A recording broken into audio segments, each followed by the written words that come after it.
From a small strip of land on the southern coast of China, Macau has grown to become a meeting place for the elite, a gathering place for notorious gamblers and dreams of changing their lives overnight. Macau once surpassed Las Vegas to become the world's #1 gambling capital, and despite its struggles after the pandemic, it is still one of the most vibrant and influential gambling capitals in the world. And of course, behind the extravagance and wealth of the special administrative region is a history spanning more than 400 years, where gambling was once an economic strategy and the foundation of a prosperous empire. To understand why Macau can become the most luxurious symbol of Asia, let's go back in time. Back to the time when this land was still a forgotten colony. Welcome back to Economy Roadshow. Today's topic is the gambling capital. Still an attractive entertainment paradise? Amidst the massive wave of colonization in the 19th century, Macau, a small territory on the coast of South China, came under stronger Portuguese control in 1849. But it was not officially recognized as a colony by China until the 1887 Sino-Portuguese Treaty. And even then, full sovereignty remained disputed. Since the 16th century, Macau had been the only legal trading gateway between China and Europe, especially Portugal. Western merchant ships docked in Macau before going to Guangzhou to trade with China, as the Ming court only allowed trade through strictly controlled ports. Macau was where Portugal established warehouses, trading offices, missionaries, and trading posts, becoming a transit point between Western goods and the Chinese market. Starting in the 19th century, as merchant ships became larger, steamers, Macau's port was not deep enough to accommodate them.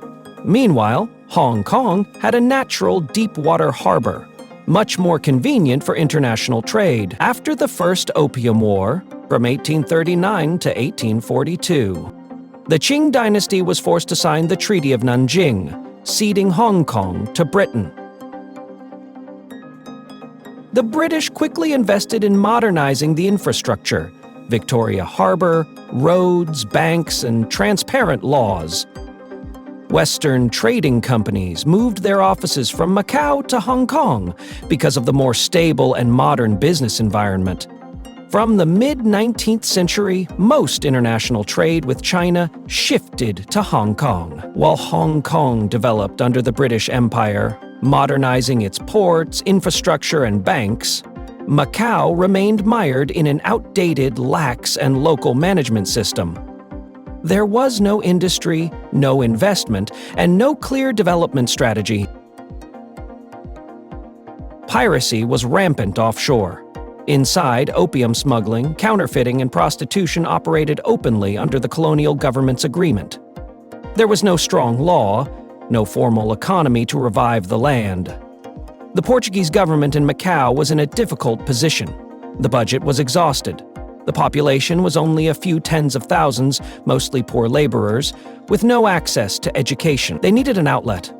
Anything that could bring money to this forgotten land. And in their desperation, they turned to an ancient tool, once banned by many countries, but always attractive to people: gambling. In 1847, Governor João Maria Ferreira do Amaral officially legalized gambling, including traditional Chinese games such as fantan and various lottery-style games, which quickly became widespread across Macau. Fantan is a game of counting red and black beans that had become popular among the people. Within a few years, more than 200 fantan stalls appeared densely on the streets. These makeshift wooden stalls were not luxurious, but were always packed with people, from migrant workers, dancers, to curious merchants. The game was simple. Divide the beans, guess the remaining number. The government collected taxes directly from each stall. Compared to other unstable sources of incomes, this was a more legitimate source of finance. The official website of the Macau Gaming Supervision and Coordination Department, DIC, states that by 1850, there were more than 200 fantan stalls operating in Macau. By the end of the 19th century, the gambling industry began to flourish, making gambling taxes the main source of government revenue. Since then, Macau has also become known for its gambling industry and has been dubbed the Monte Carlo of the East. Those early activities were the turning point, paving the way for the formation of a gambling ring, which developed strongly later. The historical turning point that helped Macau become the world's most famous gambling paradise probably began on January 1st, 1962. A man named Stanley Ho, whose Chinese name is Ha-Hung San, was one of the most influential businessmen in Asia in the 20th century. Born in 1921 in Hong Kong to a prestigious Chinese family, he had mixed Chinese or Indian blood and was fluent in many languages. He and a group of investors won a competitive bidding and established a company called STDM, Sociedade de Turismo e Diversos de Macau. Stan DeMiglo was granted a monopoly to operate the entire Macau gambling industry for 40 years, from 1962 to 2002. Under Stanley Ho, Macau quickly escaped the image of a poor land, becoming the leading gambling and entertainment paradise in Asia. He built large Western-style casinos, notably Casino Lisboa, while not forgetting to incorporate Chinese cultural elements to serve Asian tastes. Stanley Ho developed a comprehensive model: casinos combined with hotels, shopping malls, restaurants, and entertainment programs. He also invested in developing tourism infrastructure, especially the turbojet high-speed train line connecting Hong Kong, Macau, helping to attract millions of tourists each year. STDM and its subsidiary SJM Holdings held a monopoly for nearly 40 years. After Macau was returned to China, 1999, the government began to open the casino market to foreign corporations such as Wynn Resorts, MGM, Las Vegas Sands, ending Stanley Ho's monopoly. However, he still retained great influence in the industry, and SJM Holdings remained one of Macau's largest casino operators until his retirement in 2018. At the turn of the 21st century, Macau entered a real golden age. In 2002, the gambling market was open to international investors, paving the way for corporations such as MGM, Wynn, and Las Vegas Sands to enter this potential market. After a short time, Macau approached spectacular progress. By 2006, to the astonishment of the whole world, Macau's casino revenue officially surpassed Las Vegas.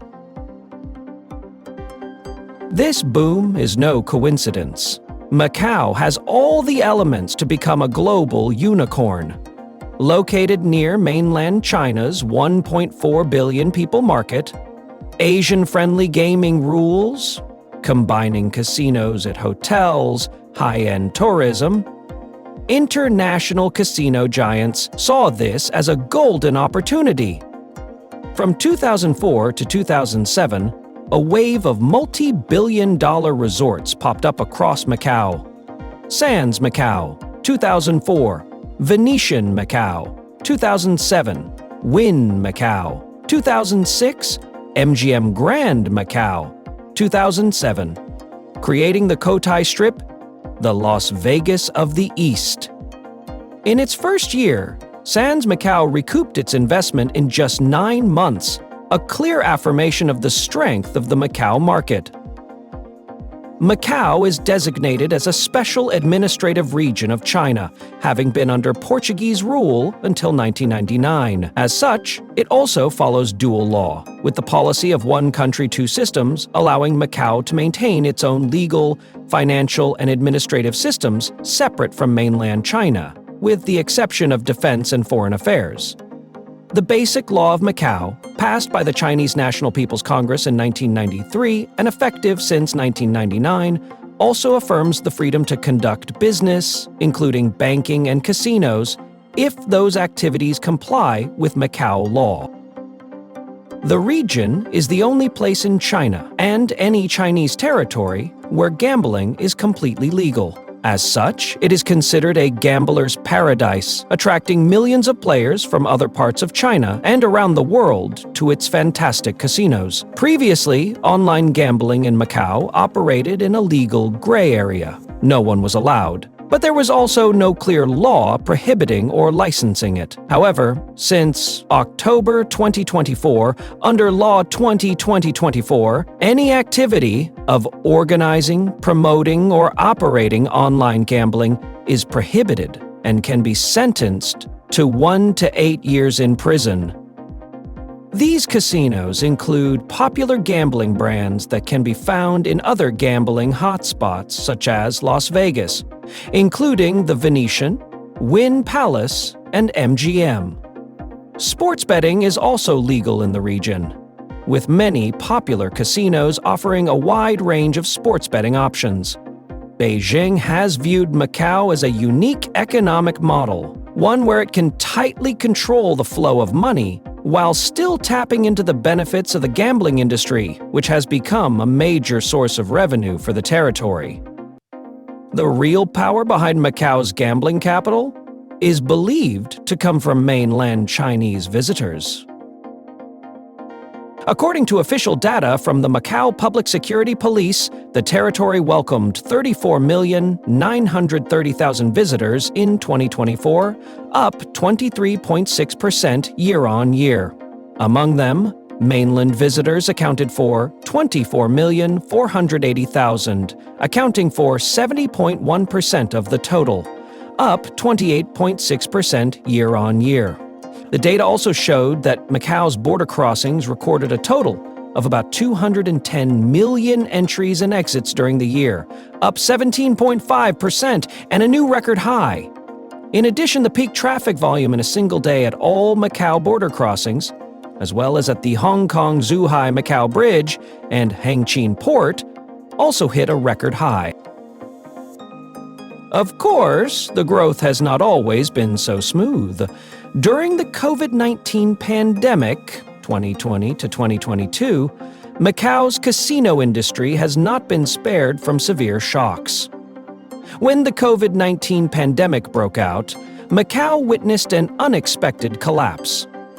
Casinos were forced to close, mainland tourists could not come, and the entire economy was paralyzed. The Gaming Inspection and Coordination Bureau, Macau's local casino regulator, said that the total gambling revenue was only 3,100 million Macau patakas, equivalent to $387 million.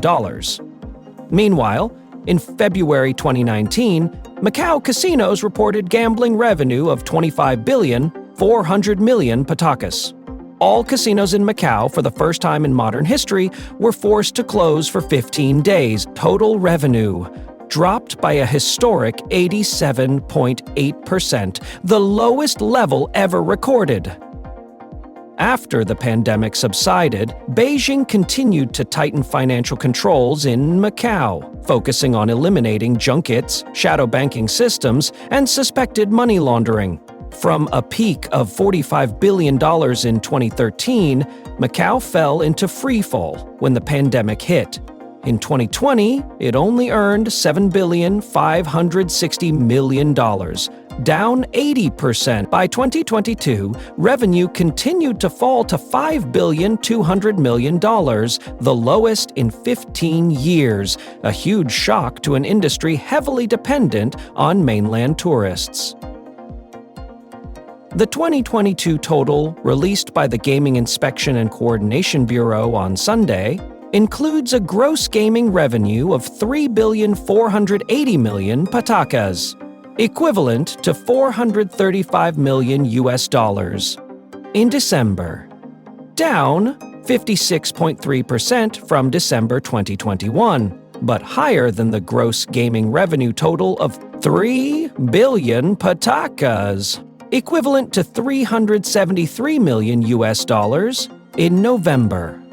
Not only that, Macau's position as the world's #1 gambling capital is starting to be threatened as new rivals in Asia begin to emerge.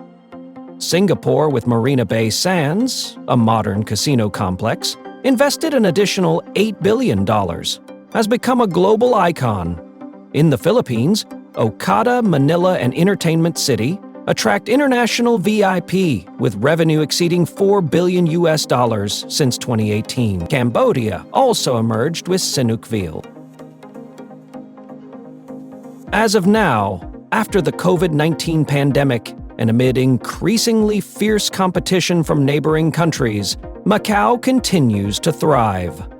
Not only does it maintain its position as a leading entertainment hub in Asia, it is also embarking on a journey to redefine itself. As of the morning of July 8, 2025, Macau has welcomed more than 20 million tourists this year, reaching an important milestone on the morning of July 8, according to data from the Public Security Bureau cited in many local media.